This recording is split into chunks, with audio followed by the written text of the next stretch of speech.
जय श्री कृष्णा, जय श्री राधे। मानव जीवन की सफलताओं के आधार के साथ साथ अपने इस लोक में सुख भोगना हर व्यक्ति को अच्छा लगता है और सुख भोगने का अधिकार भी है, लेकिन हमें परलोक की भी चिंता करनी चाहिए।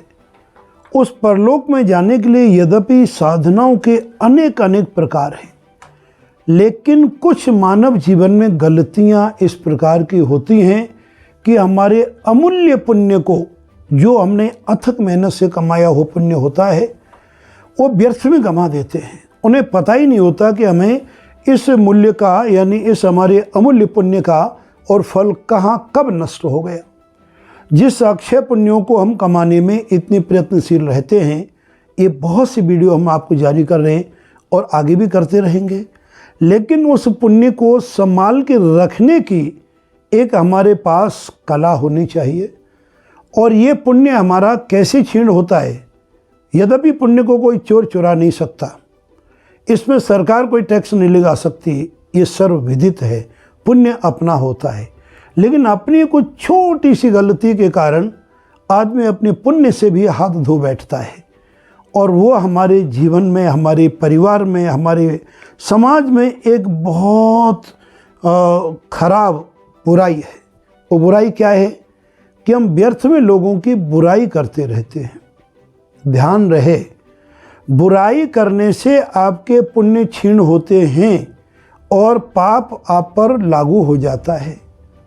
ये सर्वविदित है, हर ग्रंथ में, हर पुराणों में इस बात को भली भांति समझाया गया है।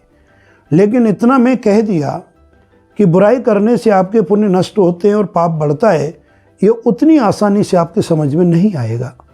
जब कोई गंभीर वेदांत का विषय या कोई हमारे गंभीर ज्ञान की गरिमा, ज्ञान की चर्चा अगर होती है, तो उसमें हमें किसी एक अच्छे उदाहरण की, एक किसी लघु कथा का सहारा लेना पड़ता है, अच्छे उदाहरण की आवश्यकता होती है। तो मैं बहुत छोटी लघु कथा और उदाहरण के माध्यम से मैं समझा रहा हूँ कि बुराई करना हमारे जीवन में कितना घातक होता है। एक सेठ जी थे, उन सेठ जी का एक नियम था कि जितनी अपनी सामर्थ्य और श्रद्धा के अनुसार वो एक बगीचे में भंडारा बनवाया करते थे, खीर बनवाते, पूड़ी बनवाते, सब्जी बनवाते, और साधुओं के लिए, गरीबों के लिए, भिखारियों के लिए और ज़रूरतमंदों के लिए। ज़रूरतमंद कोई भी हो सकता है, उसमें जाति, धर्म, आयु कोई भी इसमें डिजर्व नहीं करता। अगर डिजर्व करता है तो उस व्यक्ति की नीडी, जो ज़रूरतमंद आदमी, सबको भोजन कराता था। एक ज़मीन की बात है कि भोजन की व्यवस्था बन रही थी, भोजन बन रहा था और खीर पकाई जा रही थी। सेठ जी भी इधर उधर बड़े भावपूर्वक और हर चीज़ के कौतूहलपूर्वक देख रहे थे, भाई सब चीज़ स्वादिष्ट और अच्छी से अच्छी बने। संयोग की बात देखिए, एक बाज जो जानवर पक्षी होता है, उसका ज़्यादातर भोजन होता है विषैले सर्फ। तो अत्यंत एक विषैले सर्फ को पकड़ के अपने पंजों में कस करके उड़ के ले जा रहा था किसी पेड़ की तलाश में, कि जहाँ तक इसको मार के अपने बड़े प्यार से मैं शिकार करूँगा, खाऊँगा। वो जो नाग है वो क्रोध में आके छटपटा रहा है, लेकिन पंजों में जकड़ा हुआ है। उस छटपटाहट के साथ में, क्रोधावेश में, उसके मुख से जहर उगल रहा है। अब संयोग से वो जहाँ पर खीर का पड़ा पकड़ा है और खीर के कड़ा में खोल आ रही, बड़ी अच्छी तरह से खीर पकाई जा रही है, उस खीर के ऊपर से जैसे बाज निकलता है तो काफ़ी कुछ अंश उस सांप के मुख से गिरा हुआ हवा के संयोग से या दैव योग से और उस खीर के कड़ा में पड़ गया। अब क्या होना था, जहर तो जहर है। वो जहर ना अपना देखता है ना पराया देखता है। वो जहर पड़ गया खीर में तो पूरी खीर विषाक्त हो गई, लेकिन वो मीठी थी। उस जहर का खाने वालों को अनुभव नहीं हो पाया, और जिन जिन ने वो खीर खाई, सब के सब लोग उसको अपनी मृत्यु को प्राप्त हो गए, मर गए। सेठ जी बड़ा चिंतित कि हाय भगवान, ये क्या अपराध हो गया, अनजाने में क्या हो गया। वो भगवान से बारंबार क्षमा मांग रहे हैं। कर्मचारी भी कह रहे हैं भाई पता नहीं क्या हुआ, कौन जाने क्या हुआ है, कोई भी नहीं जानता है। अनेक ब्राह्मण, अनेक गरीब, अनेक आवश्यक जो व्यक्ति थे, जो भोजन कर रहे थे, सबके सब मृत्यु को प्राप्त हो गए। इधर उस पाप को भागी कौन बनेगा। अब विचार किया जा रहा है कि पाप किसको लगे। ये विचार चल ही रहा है। इतनी देर में अगले दिन और कुछ बेचारे भोजन के जो नीडी हैं, भोजन के इच्छुक हैं, ब्राह्मण, साधु, भिखारी इत्यादि, जिसको भी हम मान सकते हैं, वो सेठ जी के यहाँ पर बंधे हुए थे। किसी दूसरे गांव से सुन कर के यहाँ पर रोज़ भंडारा होता है। उन्होंने आकर के सेठ जी का पता पूछा किसी व्यक्ति से, तो बुढ़िया निकल के आई और कहा, भैया तुम वहाँ क्यों जा रहे हो सेठ जी के पास भोजन करने। अरे वो तो भोजन में जहर मिलाता है, देखा नहीं कल कितने लोग वो खीर और का भोजन करके मर गए, तुम क्यों अपने प्राणों की आहुति देना चाहते हो। वो डर गए और डर के कारण वापस लौट गए।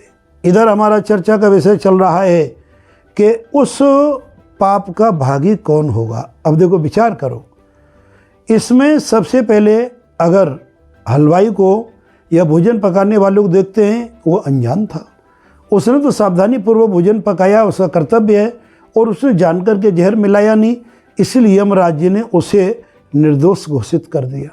अब बचा कौन, बाज, जो कि सांप को लेके जा रहा है, लेकिन उसका स्वभाव है आकाश मार्ग से जाता है वो, और सांपों का, जहरीले सांपों को और सांपों का शिकार करना उसका अपना एक वृत्ति का आधार, अपने जीवन का आधार है। अतः उसको भी मुक्त कर दिया गया। अब सांप को जब दोषी मानते हैं तो मरता क्या ना करता, वो तो बेचारा आत्मरक्षा के लिए छटपटा रहा था। उस छटपटाट, उस क्रोध में जो जहर गिरा, उसमें सर्प का भी कोई दोष नहीं। अब वो भोजन कराने वाले हमारे सेठ जी तो निर्दोष हैं, भगवान के भक्त हैं, उन्हें इस बारे में जानकारी नहीं है। तो प्रिय बंधुओं, प्रिय पाठकों, आप एक क्षण के लिए विचार करें, इस संपूर्ण वृत्तांत में, घटनाक्रम में उस पाप का भागी कौन होगा। यमराज और चित्रगुप्त के समक्ष तमाम प्रकार की दलीलें आपस में चल रही हैं कि कौन इसका अपराधी होगा। अंत में चित्रगुप्त जी ने यह निर्णय दिया कि महाराज, इस संपूर्ण प्रकरण को बहुत अच्छी ढंग से जब बारीकी से अवलोकन किया तो इसमें वास्तविक इस पाप का भागी दोषी ना सेठ जी हैं, ना सर्प है, और ना ही बाज है, ना ही भोजन कराने वाले हैं, और ना ही भोजन परोसने वाले हैं। यमराज जी बोले, तो चित्रगुप्त जी, इसका अपराध, इसको दंड, इस पाप का जो परिणाम किसको दिया जाए। बोले, महाराज, जिस बुढ़िया ने अनजाने में बिना कोई समझे बुराई की और सिर जीर लेके बुरे शब्द बोले कि देखो वो तो जहर मिलाता है भोजन में, और कल भी कितने लोग उसके जहरीले भोजन करके मर गए हैं, तो तुम क्यों अपने प्राणों की आहुति देने जा रहे हैं। वो अकारण उस बुढ़िया ने बुराई करी, तो परिणाम का निर्णय दिया गया कि बुढ़िया के समस्त पुण्य उसी क्षण नष्ट हो गए और उसको नरकगामी बनना पड़ा। तो कहने का तात्पर्य, इस लघु कथा का तात्पर्य, आज के हमारे संदेश का तात्पर्य यह है कि जब इस चिंतन को, इस वृत्तांत को आप बड़े आत्मीयता पूर्वक, चिंतन पूर्वक मनन करेंगे, तो देखो मैं आपको यही कहूँगा कि अकारण किसी की बुराई करना हमारे जीवन में बहुत ज़्यादा घातक होती है, और इतनी घातक होती है कि हमारे जीवन के बहुत से पुण्य को बिना किसी कारण के खा जाती है। चाणक्य ने तो यहाँ तक लिख दिया कि जो व्यक्ति व्यर्थ में किसी की बुराई करते रहते हैं, वो संसार के 5 महामूर्खों में से एक मूर्ख की श्रेणी में आते हैं। इस वृत्तांत को मैं समय आने पर अगले वीडियो के माध्यम से आपको बताऊंगा कि ये हमारा चाणक्य जी ने किन किन को मूर्ख बताया है। लेकिन इतना जरूर है कि बुराई करना हमारे समाज की, हमारे जीवन की, हमारे परिवार की, या यूँ कह सकते हैं आज के इस समाज में एक बुराई और बुराई बनती जा रही है। हे प्रिय बंधुओं, अपने अकारण लोगों की बुराई करना छोड़ें। और इसके आगे मैं आपको अगले वीडियो में यह भी बताऊंगा, इसका विस्तार पूर्वक, उदाहरण पूर्वक, कि किसी की बढ़ाई करने से, किसी की प्रशंसा करने से आपको कितने पुण्य का लाभ होता है, वो भी हम आपको आगे बताएंगे। आज के वीडियो में बुराई से मुक्ति पाने का यही एक उदाहरण दिया है। आप इसको जरूर समझें और बुराई से दूर रहने का प्रयत्न करें। ये आपके जीवन की बहुत बड़ी साधना होगी और मन को बड़ा सुकून मिलेगा। जय श्री कृष्णा, जय श्री राधे।